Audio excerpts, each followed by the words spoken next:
My name is Karen Costales, and my topic is explore the relationship between emotional brain formation, stress, depression, food addiction, and weight. Definition: obesity is a complex issue.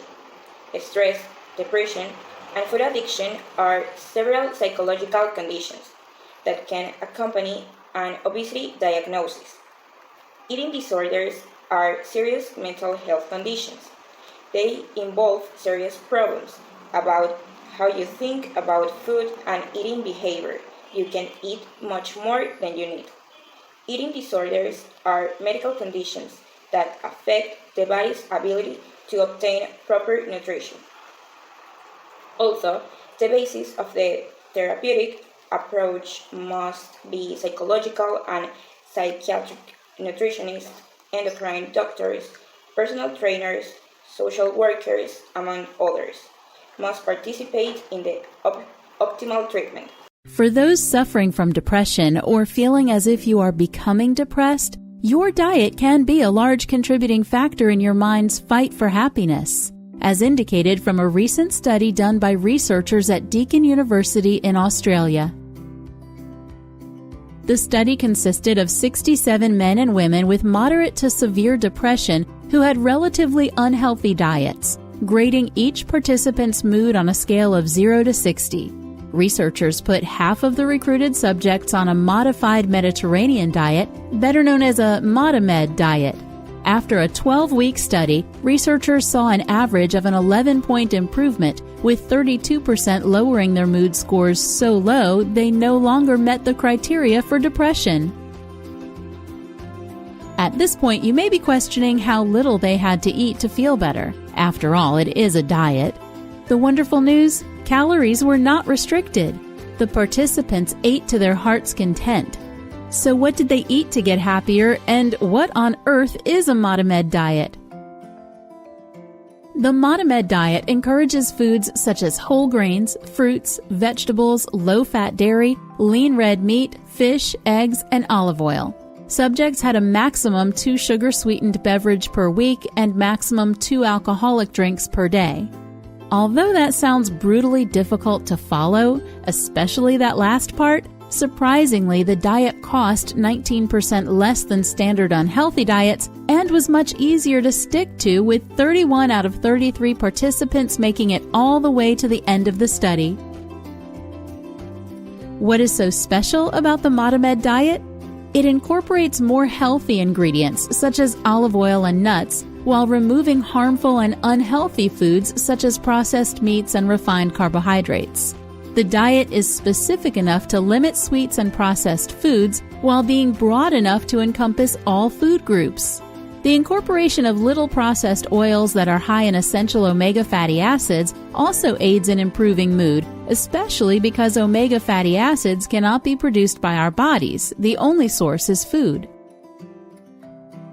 It may be difficult to believe that a simple diet change can completely alter your mood and improve your depression. But is it really that far off? Considering the many processed and GM foods and refined sugars in nearly all products we as individuals consume on a daily basis, it should come as no surprise how our diets have altered our nutrition intake for our brains. There is still ongoing research for finding the best diet and types of foods we should be eating to improve depression symptoms. But for now, this shows promising results and a great way to focus on your health while paying attention to your diet. If you enjoyed this video, please hit that like button. We try to bring you information as often as we can, so if you liked this video, please subscribe. Applications in nutrition.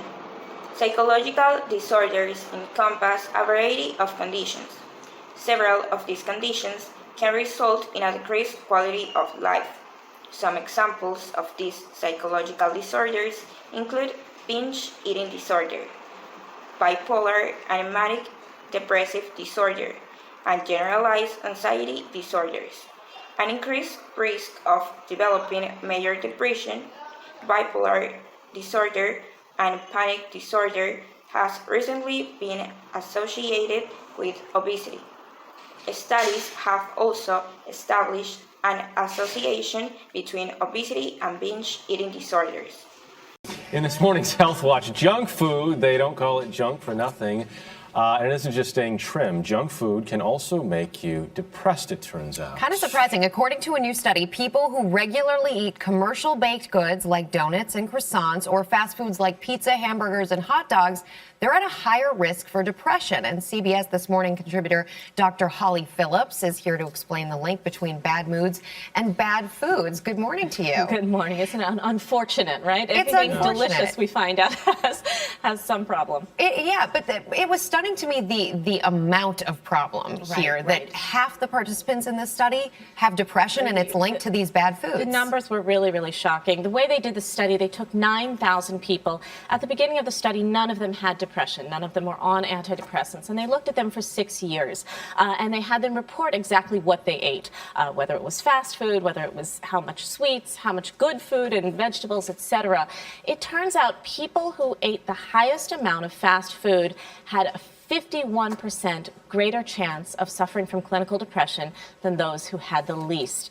So at the end of the study, about 500 people had clinical depression, and most of those were in the highest fast food group. So what is the junk food doing to the brain to make people depressed then? Quite frankly, I mean, junk food is delicious, it's a shame to say, but it's full of things that trigger what we call feel-good chemicals in the brain. This is neurotransmitters such as serotonin and dopamine.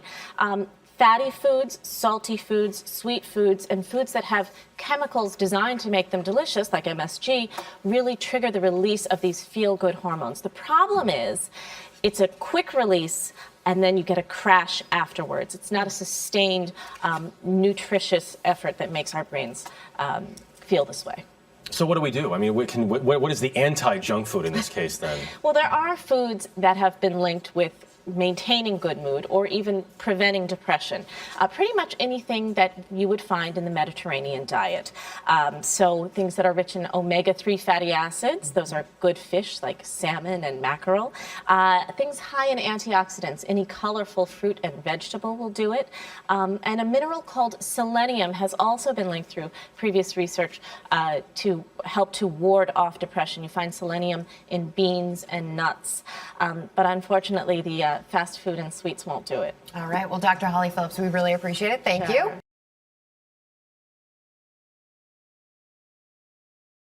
Pros and cons. A diet high in sugars has been linked to cognitive impairments, negative neuroplasticity, and emotional disorders such as anxiety and depression. Sugar consumption increases the impulsivity to feed. Sugar overconsumption leads to change in neurobiological brain function, which alter emotional states and subsequent behaviors. Addiction, stress, fear, anxiety, and depression involve overlapping neural mechanisms. Issues applied in Ecuador. Excess weight is defined as an imbalance between intake of food and consumption of the energy which it provides. This problem is a very complex one due to the fact that multiple etiologic factors, genetics, psychological, and hormonal changes, among others, are involved. It is a serious public health problem. In Ecuador, which in the last 9 years has risen from the low-income category to that of medium income, and with strong investments in health and education, the prevalence of excess weight in 2012 among the population aged 5 to 11 years was 29.9% and 26.0% in those aged between 12 and 19 years. The population aged less than 19 years represents the 30% of the total of Ecuadorians. Since this is a high percentage, attention must be paid to this problem. If it wasn't for the help of the doctors here at Woodhull Hospital, most likely I would not even be alive, When I came here, I weighed over 300 pounds. I couldn't do anything. I couldn't go anywhere with anybody because I always slowed everybody down. I felt, hopeless. I went into a deep depression. At that point, I decided to come to Woodhull Hospital. I came into the psych unit. The psych unit was integrated with the medical unit, which was a big help. It was stress-free and very convenient for me. There, I met a doctor who helped me with my weight loss. She encouraged me, motivated me, supported me into losing weight. I went home and I thought about it. And I said to myself, this doctor, she doesn't know me, but yet she believes in me, and the fact that she wants to support me and helping me, I said to myself, why not? 2 months later was my next appointment. I came in. I was so surprised I lost 15 pounds. And I couldn't believe it, So I said, what? This is working out for me. I'm going to continue. And before you know it, it's been 3 years later, I lost almost 100 pounds. You do it for yourself, okay? You never give up. You deserve to be healthy because you're worth it. I feel confident. I feel motivated. I feel healthier. My sugar level, cholesterol level all went down. I no longer have high blood pressure. This doctor, she saved my life, and I'm truly grateful.